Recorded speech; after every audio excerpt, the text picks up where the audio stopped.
pombe inapunguza mawazo. Haya ndio maneno ambayo walioko kwenye ndoa, wale ambao ni walevi yani ni wanywaji wa pombe, ndoa wanajifariji kwa maneno haya ya kwamba pombe inapunguza mawazo. Lakini nataka nikwambie, katika kitabu cha Isaya mlango wa 5 mstari wa 22 unasema kwamba ole wao walio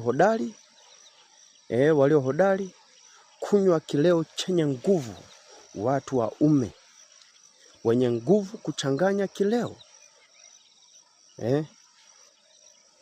Na pia katika kitabu cha Hosea mlango wa 4 mstari wa 11 unasema ya kwamba uzinzi na divai huondoa fahamu za wanadamu.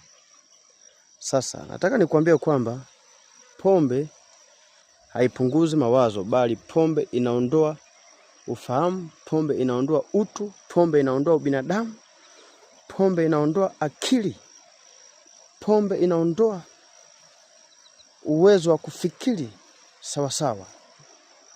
Kwa hiyo nakushauri uache kunywa pombe. Usijifariji kwa maneno ya kipumbavu kama ya kwamba pombe inapunguza stress za ndoa. Yaani umegombana na mke wako, unajifariji kwa kusema kwa kwenda kunywa pombe ukijua kwamba ndio kupunguza mawazo. Hapana. Pombe itakupunguza mawazo kwa muda huo wakati umelewa. Ikishatoka tu bado mawazo yako pale pale. Kwa hiyo mimi kwa ushauri wangu, acha kunywa pombe. Pombe haifai, ni hatari kwa afya yako. Amen.